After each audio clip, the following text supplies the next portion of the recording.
Ndabaramukije bakundwa b'umwami, dusangiye urugendo n'isezerano byo kuja mu ijuru. Kristo Yesu arushirizeho kubanzigamira no kubankomereza cane. Izina ryanje nitwa Iradi Ndiho kubwayo, nkaba ndi mwene so mu gakiza, ndi umukozi w'Imana ahagarariye ibikorwa by'Imana muri ministeri ijambo ry'umunsi, akaba ari na jewe ntunganya nkongera nkanashikiriza ibiganiro by'ivuga butumwa n'inyigisho bicishwa mu kiganiro ijambo ry'umunsi. Muri ministeri ijambo ry'umunsi, iminsi yose mu ntango z'ukwezi no mu ntango z'umwaka twama dutanga ubutumwa bwiza, message twita impamba y'ukwezi mu ntango z'ukwezi n'impamba y'umwaka mu ntango z'umwaka.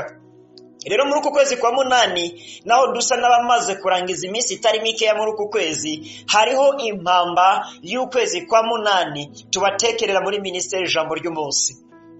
Kandi nagomba ngo wowe uri kuranyumviriza ari rya mbere wumviriza ikiganiro ijambo ry'umunsi canke dusanzwe tumenyeranye twamo dusangira ubutumwa bwiza, ndagomba ngo ino mpamba uyakire kandi igufashe, uyakire uyihe ikibanza kugira ngo Imana ishitse ico igomba ko gishitswa mu bugingo bwawe. Uku kwezi kwa munani muri ministeri ijambo ry'umunsi turabipfurije ko kuzobabera ukwezi ko guhaguruka no gushikama mu nkomezi, ukwezi ko gutera iyindi ntambuko mu gakiza, ukwezi ko guhagarara mu mwanya mwasabwa guhagararamwo, ukwezi ko kuba mu kibanza mwasabwa kuba murimwo, ukwezi ko kuba mu mwanya mwasabwa kuba murimwo. Teme y'iri jambo ry'Imana ry'impamba tubatekerera muri uku kwezi kwa munani iravuga ngo hama hariho ibyizigiro ku bakiri bazima. Hama hariho ibyizigiro ku bakiri bazima, kandi hahoraho ubutabazi kubiteze imbabazi z'Uhoraho Imana yacu. Sinze umwanya rino jambo ry'Imana rigusanzemo.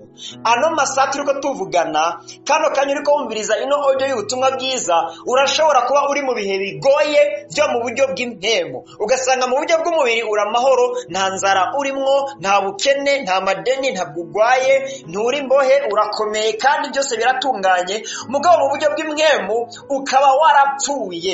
Mu buryo bw'impemu ukaba uri mu marushwa n'amaganya biteye ubwoba. Ibyaha byaraguhinduye imbata n'umuja, kandi si uko ubigomba, ariko nuko waneshejwe wabuze uko ubigenza.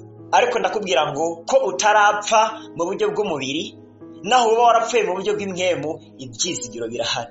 Imana idufashe cyane. Hari n'abandi bashobora kuba bariko barumviriza rino jambo ry'Imana mu buryo bw'impemu ari amahoro, ataco Imana ibagayako, naho byo bishika bakaja mu ntege nke, ariko bakaronswa uburyo bwo guhaguruka bakagwana bakanesha bakabandanya. Urashobora kuba uriko wumviriza rino jambo ry'Imana mu buryo bw'imwemu, ataco Imana ikwagiriza, ifise byinshi igushimako. Mugabo mu buryo bw'umubiri ugasanga ufise igisata c'amagwara cakwizingiye ko umaze igihe kirekire cyane gose warabuze ubutabazi, cyangwa ugasanga uri mu madeni canke mu bukene bw'uburyo butandukanye. Urashobora kuba uriko uranyumviriza mu buzima bwawe bwo mu buryo bw'umubiri, ibintu byarase kopokopo, byose byarapfuye. Ndakubwira ngo naho ibyawe byose byoba byarapfuye, ko wewe utarapfa ukaba ukiri muzima mu buryo bw'umubiri, n'ibyawe amahirwe yuko bishobora kuba bizima arahari.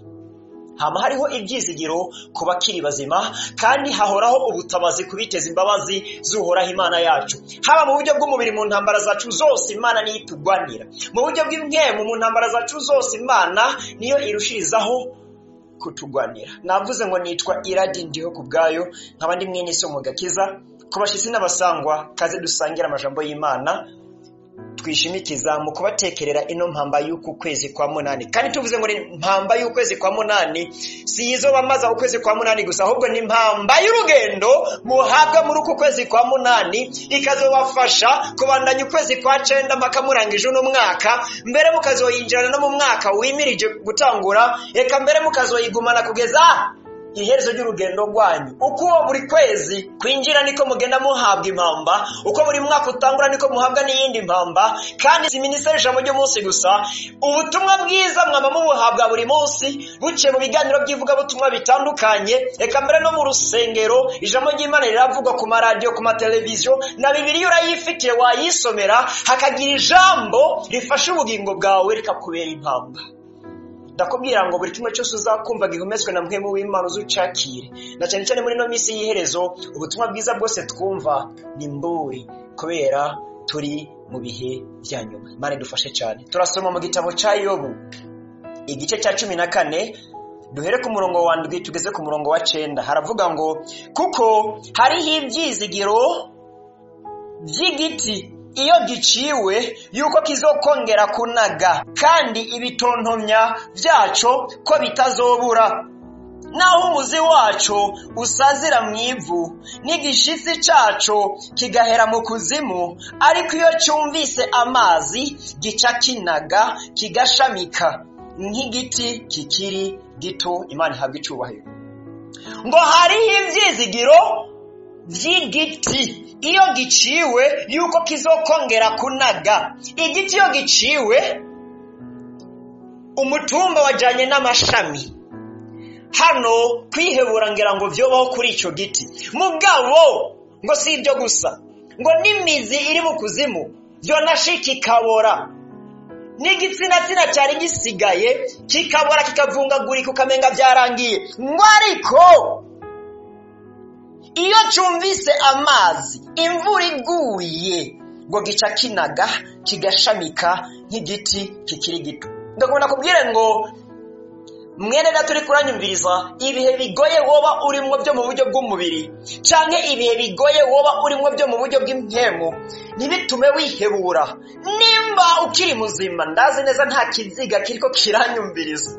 Oya, ko biri kose zino audio ntabwo ziriko ziraba played mu mamorgue, ntabwo hari uri mu kaburi yahambwe ariko arayumviriza. Oye, ukaburi kuranyumviriza uracari muzima. Nimba ukiri muzima rero ibyizigiro birahari.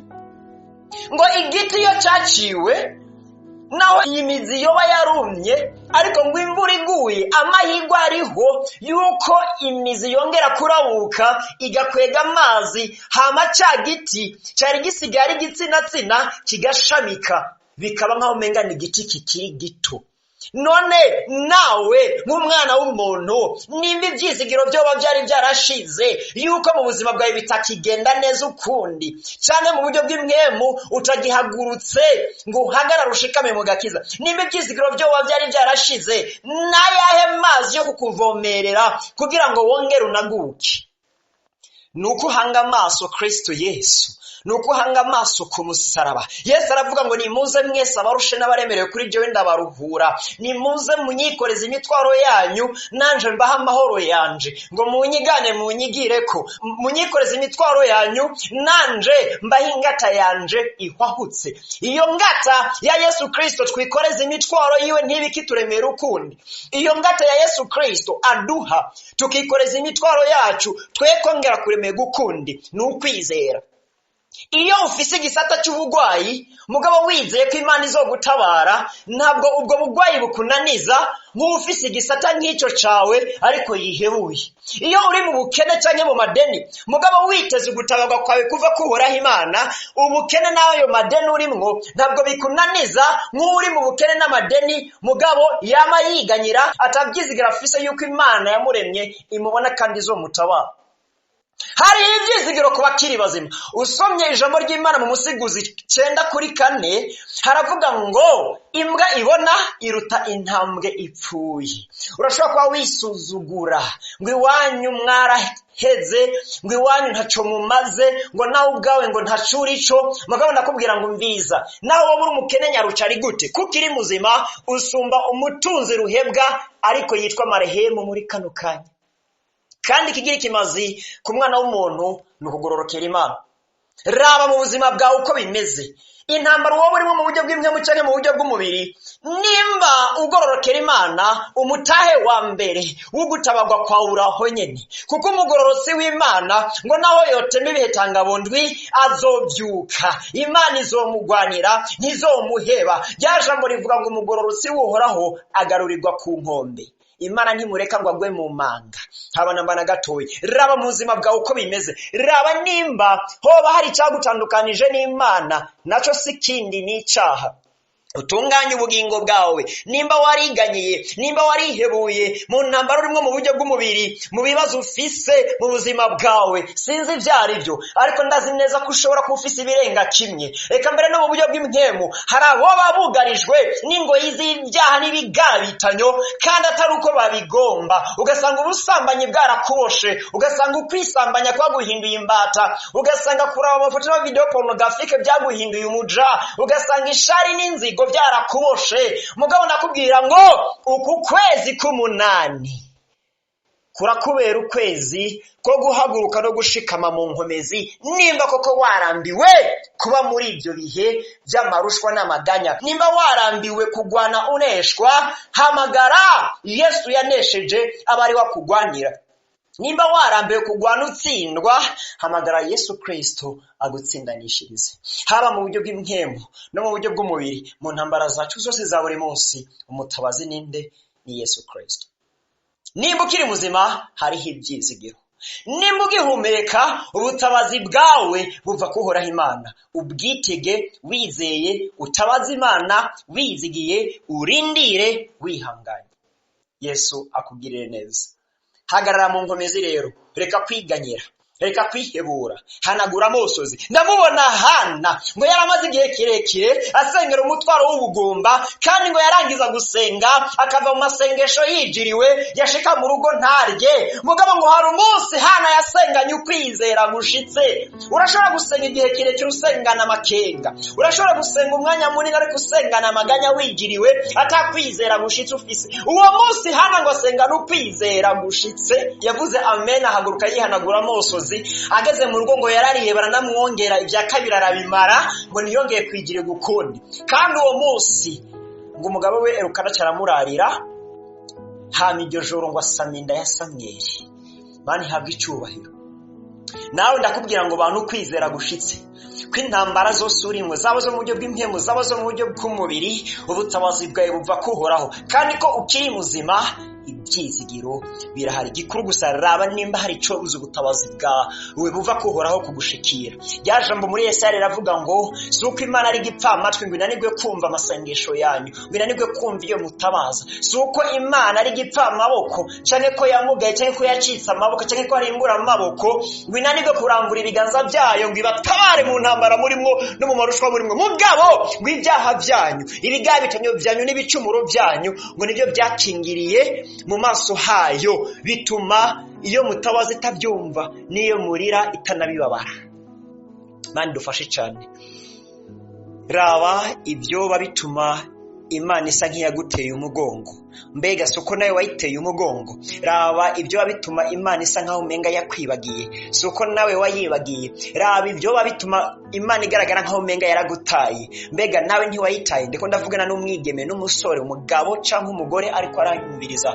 Kuno kwezi kwa munani uhaguruke, muri uko kwezi kwa munani uhaguruke. Nimba wari waraguye, ryajambo muri Yeremiya rirabivuga ngo iyo umuntu aguye ntibishika kongera agahaguruka, iyo umuntu ayobye ntibishika kongera akayoboka, iyo umuntu azimiye ntibishika kongera akazimuruka. Ati ni kuki none bana banje mugwa akagirire, muyoba mukayoba akagirire, muzimira mukazimira akagirire, ntimugaruke. Ngo nimwangarukira nanje nzobagarukira, nimwangarukako nanje nzobagarukako, nimwihana ibyaha byanyu mugata kure ibigabitanyo, nanje nzobereka agakiza kanje, nzobereka imbabazi zanje. Ndakwipfurije gutabagwa n'Imana muri uku kwezi kwa munani. Ndakwipfurije kubona ibihe byiza mu minsi usigaje imbere y'uko urangiza urugendo rwawe kuri ino si. Ndakwipfurije kubona ubutabazi bw'Imana muri izo ntambara urimo, zaba iz'impemu canke izo mu buryo bw'umubiri. Uhaguruke mu nkomezi, uhagarare ushikamye mu gakiza, usenga Imana wizeye. Hamurangije gusenga Imana, shishikara iby'agakiza n'ibyo kugororoka, wirinde kwandura, kuko icyo Imana yagusezeraniye ugororotse ntizokigushikiriza uri umunyabyaha. Icyo Imana yagusezeraniye utunganye ntizokigushikiriza wiyanduje. Abantu benshi barasenga Imana bizeye, bagasezeranirwa, barangiza gusenga basezeraniwe bakaja kwivayanga no kwishushanya n'iki gihe, isezerano ryabo rikaguma mu kirere. Tunganya inzira z'uhoraho Imana kugira ngo ubutabazi bwawe n'imigisha bigusange. haguruka, shikama mu nkomezi, gwiza imyanya yo gusenga, gwiza ibihe byo gusoma ijambo ry'Imana, shishikara kugororoka, tandukana n'ikibi, ukora icyiza, urondera amahoro, uyakurikire kugira ngo uheze uyashikire. Yesu Kristo abampera umugisha cyane. Nire jambo ry'impamba tubatekere muri uko kwezi kwa munani muri ministeri ijambo ry'umunsi, abaryumvise mwese rikagira icyo ribamariye. Kristo Yesu abampezagirire cyane. Reka dufate kanya dusenga Imana. Mana ugira neza, bwirukiro bw'amahanga, ndagushimiye cyane gose ko ari wowe uvuga bikaba, utegeka bigakomera. Ndasengera ubugingo bw'uno mwigeme, ndasengera ubugingo bw'uno musore, ndasengera ubugingo bw'uno mukenyezi n'uno mushinga ntayumvirije ino audio y'ubutumwa bwiza kugera kuri ano masaha no kuri uno munota. Mw'izina rya Yesu Kristo, hari ibyoba bibangamiye ubuzima bwiwe bw'impemo. Mw'izina rya Yesu Kristo, hari ibyoba bibangamiye ubuzima bwiwe bwo mu buryo bw'umubiri. Ariko uyu munsi Mana, ndaguhamagaye mu izina ry'umwana wawe w'ikinege Yesu Kristo, ngo impinduka igaragare mu buzima bwe, impinduka igaragare mu bugingo bwe, ugwanye ibimugwanya, uhigure n'ibimuhiga, urebe ibyizigiro bisha mu mutima wiwe, umukuremwo amaganya no kwihebura, umukuremwo kurira. Mw'izina rya Yesu Kristo, umwongerereze ukwizera, umuremere ibyizigiro bisha kandi bizima, umuhe kukwizigira no kuguhanga amaso muri byose na hose. Mwongere intege zo gusenga, hama gutabaza kw'Imana ntikube kw'imfa gusa. Umugendere uko buca nuko bwira, umwiyereke. Urakoze kumva kandi ko wishura. Nditeze kumva ibishinga nahe by'abatabawe, nditeze kumva Mana ntahe zabo wagiriye neza, kandi abari mu byaha batarakizwa reka bakizwe, abakuvuye ko reka bakugaruke ko, abakuriko nabo Mana bashoboze kuguma mu gakiza kandi bagashikamemwo, bakazanemwo n'abandi kugeza ku munsi w'iherezo. Urakoze kumva kandi ko wishura. Reka izina ryawe ryubahishwe muri byose na hose, ubugome bwawe Mana buranguke mu bugingo bw'abari n'umubiri wose, ariko Satani ibyo ategura byose bitsindwe biburizwemwo. Ni mu izina rya Yesu Kristo mbisabye nizera, amen. Nuko nshuti ya Kristo, aya niyo majambo y'Imana nari mfise nsangira nawe kuri uno munsi. Ngushimire cyane gose kubona wadukurikiranye, kandi akaba ari ryambere wumva buno butumwa bwiza, ukabuhimbagwa ko buzohora bugushikira. Urashobora kuza kunyandikira ku nimero nza gutanga kugira ngo uze ubane nacu muri groupe ijambo ry'umunsi aho dusigaye tubutangira. Shimire cyane gose abatubwira yuko ubutumwa bwiza dutanga buriko burabakuza kandi bubakomeza. Mbasabe urangije kumviriza zino audio zose zivuga butumwa adufashe kuzikwiragiza hirya no hino mu nshuti no mu bagenzi, mu magroupe ya WhatsApp atandukanye muri mu kugira ngo nabandi bashishikare gufashwa nkuko namwe muri ko murafashwa. Kandi nongera nshimira abadusengera n'abadufata mu mugongo, kuko ibikorwa bya ministeri ijambo ry'umunsi birakeneye imfashanyo zanyu zose z'amasengesho n'iz'uburyo kugira ngo imirimo y'Imana ishishikare kwaguka no gutera imbere, ubutumwa bwiza bushike benshi cyane gose babohoke. Ikindi naco norangiriza ko niki, nimba utari bwakira gakiza urangije kumviriza buno butumwa bwiza ukaba wahisemo gukizwa, nimba wari warasubiye inyuma ukava mu gakiza ugasubira mu byaha, urangije kumviriza buno butumwa bwiza ukifuza kugaruka kwa Kristo, nimba ufise umutwaro cyangwa ikindi kibazo cyose wifuza ko tugufasha kugusengera, kaze cyane unyandikire ku nimero zanje za WhatsApp guteranya 265